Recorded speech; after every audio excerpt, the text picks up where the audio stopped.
Hi everyone, welcome to Refocus. I'm Andrea and Nicole, the campus missionary at UTSC and Centennial College. And I'm Michelle, the campus missionary at UTM. Today we want you guys to refocus on Lent.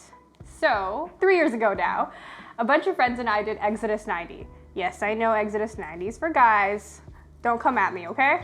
But there was a bunch of girls who wanted to do it, and I was really looking for community and to deepen my own relationship with God because I was at that point in my life where I realized the centrality of my faith. And so it just seemed like a really good opportunity to do that. So for those of you who are unaware, Exodus 90 involves intense prayer and fasting. So like no desserts, no sugar, no snacks. But with prayer, you had to do a minimum of 20 minutes of silent prayer and like an examen at the end of the day.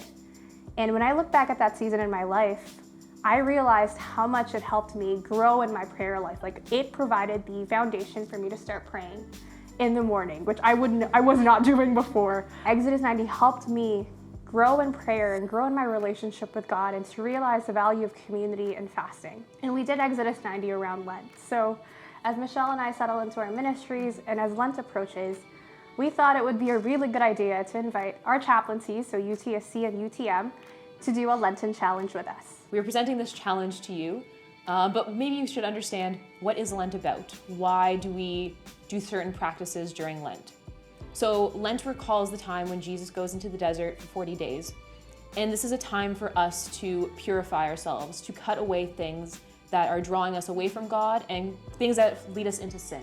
And during this time, we're meant to draw closer to God. So these practices are meant to be rooted in a love for God, a desire to grow in holiness, not merely struggling through these things or resisting and doing it, with our teeth grit down together. So the Catechism gives a really beautiful explanation of prayer, fasting, and almsgiving. So it says that through these external acts, there is an interior conversion. And it's a conversion related to our relationship with God, our relationship with ourselves, and our relationship with others. And a conversion means to have a change of heart or to turn around. So through these three acts, we are changing ourselves. We are changing the way that we are going towards, the path that we are going towards. So let's look specifically at those three practices then. So through fasting, we grow in self-discipline, and it trains us to let go of things that we cling to. And then through prayer, it's all about our intentional time with God and growing closer to Him. So if you want to grow closer to a person, you spend time with them. So prayer is exactly that, a time to be closer with God and to be filled with Him. And then through almsgiving, we grow closer to other people. So the same idea as fasting, it trains us to let go of material things, to let go of certain resources and give to others because they're of an even greater value than the material things that we have. So what have we done for prayer, fasting, and almsgiving? So for me, prayer, I knew a few years ago that I wanted to incorporate more prayer into my day because I would always bookend my day in prayer. And I would feel like the day would just be super chaotic and I needed to stop and pause. So one of the things I did was praying most of the liturgy of the hours. I found that the times that would be allocated for the particular prayers would match really well with my schedule. So I would have to take 10, 15 minutes away just to sit and pray and be with God through praying the hours. Another thing I did for prayer was just to write down 5 things I was grateful for each day through my examen. For fasting, last year, I gave up self-pity and self-deprecation. And with fasting, when you're removing a bad habit, you can't just leave that blank. You have to add something else to help you stay on the right course. So for me, every time I would slip up and say something bad about myself, I would have to then respond immediately with a compliment about myself. So something good about me. Then for almsgiving, as much as possible, I tried to not spend my money on frivolous or unnecessary things. Michelle, what about you? Yeah. So for me, prayer, I would incorporate a daily rosary. And that was just a really beautiful habit to get into, praying rosary every single day. For fasting, I gave up spreads and toppings, so things like ketchup, salt and pepper, but peanut butter was the main kind of point that I really needed to fast from. There was one day where I came downstairs ready for breakfast, ready for some peanut butter, and it was all gone. We'd finished everything. And honestly, I felt like a child who wanted to throw a tantrum. I was upset, I was frustrated, I was sad, all these emotions, and over peanut butter, which is ridiculous that it's just peanut butter. Peanut butter's so good, though. It is so good, but I was clinging to it for happiness in the morning. So I kind of came to my senses and thought, hold on, you're relying on peanut butter for some joy and happiness in the morning. Something's not right here, something's not healthy. So that kind of inspired giving up these other spreads and toppings. And then for almsgiving, you know those times when you kind of just scroll through your phone and just fill these random little pieces of time? I decided to put my phone away in those times and instead be in a place where people were, so I could actually spend time with people and just be available for others. And we can also look at like the fruitfulness of our practices. So what happened when we did these things? For myself, I found overall there was a greater freedom. I was more free to enjoy good things. I could actually enjoy peanut butter rather than depend on peanut butter. I could turn to others and rejoice in their presence rather than anxiously filling time with being on my phone. And the freedom to pray the rosary and grow closer to Mary. What about you, Andrea? How did it look like for you? So for me, praying the Liturgy of the Hours helped me to remember that I could pause and just be with God. That I was never going to be too busy with God, that He was a priority. And then giving up self-pity and self-deprecation, and then having to give myself a compliment every time I fell and decided to, make fun of myself. I noticed this shift in the compliments I was giving. I started from identifying things I could do. So I was like, I'm a great baker, I can sing. I'm really, I'm a great reader, to no, wait a minute. None of those things actually matter, because what matters is that I am God's beloved. That I don't have to do anything to prove that He loves me.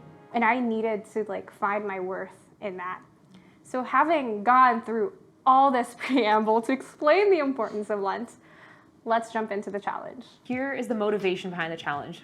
So Andrea and I are really passionate about you getting a strong prayer life, that you can actually grow closer to God. So this is a wonderful time to be very intentional with your prayer life. We also recognize that Lent is a good time to just do something like this. It's very specific. It's a very, set time frame during the year, and you're united with the entire church, so you're not doing this alone. Yeah. And also, we found a lot of incredible resources to do during Lent. So for all of these reasons, we wanted to present this really incredible challenge to you. So here's a challenge. First, we want to thank Meg Hunter-Kilmer for coming up with the original challenge, and we'll link her original resource below. Another thing we'll link below in the description bar is a Google Doc that lists a bunch of things that you can do for fasting, prayer, and almsgiving. So that'll be the individual component, right? So we want you guys to take a look through the list and to see the things that you can fast from. Those things could be good things. So watching Netflix and Disney Plus or whatever, listening to music, chocolate, peanut butter, I don't know. Good things that you can fast from, but there's also a list of bad things you can fast from, or you should be fasting from, right? It could be anything from gossip to pornography, stuff like that. Right? What we want you to do is to take a look at those two things and to give something up from both of those lists. We'll also have things for prayer and almsgiving, and you'll also be selecting an activity from each one to do. And there's a communal aspect to this as well. So every Friday, members of the UTSC and UTM chaplaincy will be hosting the Stations of the Cross. So you can come and reflect on the stations together. And then after that, there'll be a time of prayer and recollection. So you can share what have been the joys of this Lenten practice, what have been the sorrows, and you get to share that with a community. So again, you're united with one another. Michelle, how can they prepare for this challenge? When this video is released, you have about 2 weeks before Lent, so there's more than enough time to prepare your hearts for this. So first you can think about, how do I need to prepare my heart? How do I need to better receive Jesus? What are the areas that I'm struggling with in my faith, in my relationship with God, my relationship with others? What practices would make sense to strengthen these muscles so that you can actually grow closer to God? And ask God as well, what virtues do I need to grow in? And then align these with particular practices to strengthen yourself. And remember, when you're preparing, this is not about flexing, right? Don't pick something hard because you want to prove how good you are. Lent is not about pride, it's about humility. Don't also you see your friends signing up and you're like, oh, so-and-so is doing this thing, I'm gonna do that too. Be intentional and pick something that you know will be the most fruitful for you. Know that Michelle and I are praying for you as you discern, and we'll be journeying with you through this challenge. We hope that you all join us. Yeah, so hope you enjoyed this video. Hope it brought a new light to what Lent is about, and really inspires you to enter Lent in this challenge with us. Don't forget to like, subscribe, and share this video with all of your friends. And leave a comment down below to see what you wanted to share with us, what you want to do for Lent. Yeah, thank you so much. Okay, bye. Bye.